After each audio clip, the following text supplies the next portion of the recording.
আসসালামু আলাইকুম প্রিয় শিক্ষার্থীরা, কেমন আছো? আশা করি সকলে ভালো আছো। এইচএসসি পরীক্ষা 2024-এর সর্বশেষ কি আপডেট রয়েছে, বর্তমান যে সরকার বা বর্তমান যে উপদেষ্টা সমূহ, তারা কি আসলে এই এইচএসসি পরীক্ষাকে অটোপাস দিবে নাকি পরীক্ষা নিবে, এই বিষয়টা জানবো। এবং কি যদি পরীক্ষা হয় সেক্ষেত্রে আসলে কতদিন পরে বা কতদিন সময় লাগতে পারে পরীক্ষাটা নেওয়ার জন্য, সেই বিষয়গুলো আজকের এই ভিডিওতে একদম ক্লিয়ারভাবে তোমাদেরকে জানাবো।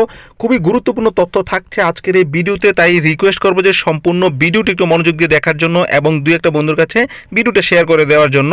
যারা এখনো পর্যন্ত চ্যানেলটিকে সাবস্ক্রাইব করেনি, শিক্ষামূলক আপডেট পাওয়ার জন্য রিকোয়েস্ট করবো চ্যানেলটিকে একটু সাবস্ক্রাইব করে সাথে থাকার জন্য।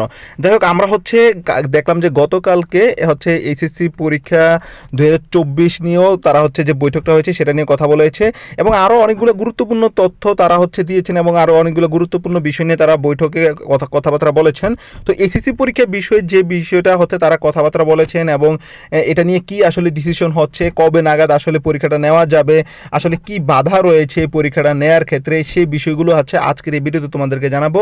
তো আমাদেরকে যে এসএসসি পরীক্ষা নিয়ে যে তথ্যটা আমাদেরকে জানিয়েছেন বা কি ধরনের সমস্যার মধ্যে রয়েছেন বর্তমানে এবং কখন আসলে পরীক্ষাটা নেওয়া সম্ভব হবে, এই সকল বিষয়ে যে জানিয়েছেন তিনি হলেন সৈয়দা রেজওয়ানা হাসান।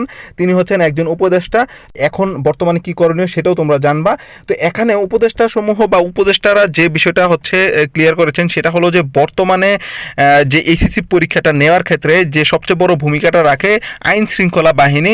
এই আইন শৃঙ্খলা বাহিনী যতক্ষণ পর্যন্ত তাদের কাজে একদম প্রপারভাবে নিয়োজিত না হবেন, আইন শৃঙ্খলা বাহিনীর যতক্ষণ পর্যন্ত পরিস্থিতি উন্নত না হবে ততক্ষণ পর্যন্ত এইচএসসি পরীক্ষাটা আসলে নেওয়া সম্ভব হবে না। এবং কি তারা যখনই তাদের কাজে ভালোভাবে একদম নিয়োজিত হবেন তখনই আসলে এইচএসসি পরীক্ষাটা নেওয়া সম্ভব হবে। কেননা এইচএসসি পরীক্ষা নেওয়ার ক্ষেত্রে এই আইন শৃঙ্খলা বাহিনীর গুরুত্ব কিন্তু অনেক বেশি, কারণ তোমাদের এই এইচএসসি পরীক্ষার প্রশ্নটা কেন্দ্রে নিয়ে আসা, আবার তোমাদের উত্তরপত্রগুলো কেন্দ্রে থেকে বোর্ডে নিয়ে যাওয়া এবং কি যাবতীয় এসএসসি পরীক্ষার যে নিরাপত্তার বিষয়টা, সেই নিরাপত্তার বিষয়টা তারা নিশ্চিত করা, এই সকল নিরাপত্তা সংশ্লিষ্ট যত ধরনের কাজ আছে এই যে আইন শৃঙ্খলা বাহিনী কিন্তু আমাদেরকে দিয়ে থাকেন। তো এখানে নিরাপদে যদি আমরা পরীক্ষা দিতে চাই সেক্ষেত্রে আইন শৃঙ্খলা বাহিনীর গুরুত্ব কিন্তু অপরিসীম। সো তারা যখনই এই পরিস্থিতি একদম নিয়ন্ত্রণে নিয়ে আসবে তখনই আসলে এসএসসি পরীক্ষাটা নেওয়া সম্ভব হবে। তাছাড়াও আরও কিছু কাজ এখনো পর্যন্ত বাকি আছে, যেমন বিভিন্ন থানাতে আগুনের কারণে কিন্তু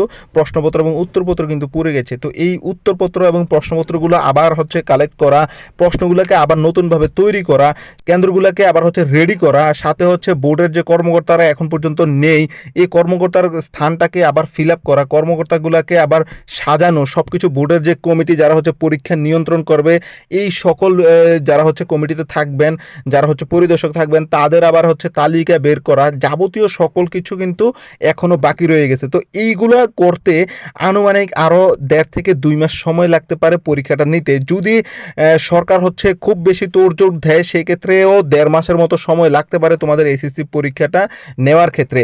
আর আরেকটা বিষয় কি এই মুহূর্তে আসলে শিক্ষার্থীদের এই যে অটোপাস চিন্তা করাটা কিন্তু একেবারেই উচিত হবে না, কারণ বর্তমান যে সরকার রয়েছে তিনি কিন্তু এই অটোপাসের দিকে যাবে না। আমার যতদূর ধারণা যে এই অটোপাসের দিকে না যাওয়ার সম্ভাবনা সবচেয়ে বেশি, কারণ এই যে বর্তমান সরকার একদম মানে এসেই যদি অটোপাসের দিকে চলে যায় সেক্ষেত্রে আসলে এটাকে একটা ভালোভাবে দেখা যায় না। সেক্ষেত্রে তারা অটোপাসের দিকে না গিয়ে পরীক্ষাটা নিয়ে যাচাই বাছাই করাটাই এখন বর্তমানে সবচেয়ে উপযুক্ত বলে মনে করবেন এবং তারা এটাই করবেন। যদিও তোমাদের 1 থেকে 1.5 মাস বা 2 মাস সময় বেশি লাগতে পারে পরীক্ষাটার ক্ষেত্রে, তো তোমরা এই ক্ষেত্রে আসলে দুশ্চিন্তার কোনো কারণ নাই। তোমাদের জন্য যেটা ভালো হবে, যেটা বেটার হবে সেটাই আসলে এখন যে বর্তমান যারা উপদেষ্টা রয়েছেন তারা এটা করবেন, এটা তোমরা নিশ্চিত থাকো। এবং কি তোমরা তোমাদের পড়াশোনাটা চালিয়ে যাও, পড়াশোনা চালিয়ে গেলে তোমাদের আসলে ক্ষতি হবে না। পরীক্ষা হলে পরীক্ষার ক্ষেত্রে কাজে লাগবে, তোমাদের ভর্তি পরীক্ষার সময় কাজে লাগবে, বিভিন্ন মেডিকেল ইঞ্জিনিয়ারিং তারপর বিশ্ববিদ্যালয়ে ভর্তির ক্ষেত্রে কিন্তু কাজে লাগবে। সো পড়ালেখা কখনো বৃথা যাবে না। সো তোমরা পড়ালেখাটা চালিয়ে যাও, এটাই। তো এই ছিল এই ভিডিওতে, আশা করি সকল তথ্যগুলো তোমরা ভালোভাবে বুঝতে পেরেছো। পরবর্তীতে আরো গুরুত্বপূর্ণ তথ্য যদি আমাদের কাছে আসে সেক্ষেত্রে তোমাদেরকে জানাবো এবং তোমরা একটু নিশ্চিন্তে থাকো, প্লাস আমাদের সাথে কানেক্ট থাকো, সকল ধরনের তথ্য নিশ্চয়তা আমরা ইনশাআল্লাহ তোমাদেরকে দিব। তো ভালো থাকো, সুস্থ থাকো, সবার জন্য দোয়া এবং ভালোবাসা রেখে ভিডিওটা শেষ করছি। আসসালামু আলাইকুম।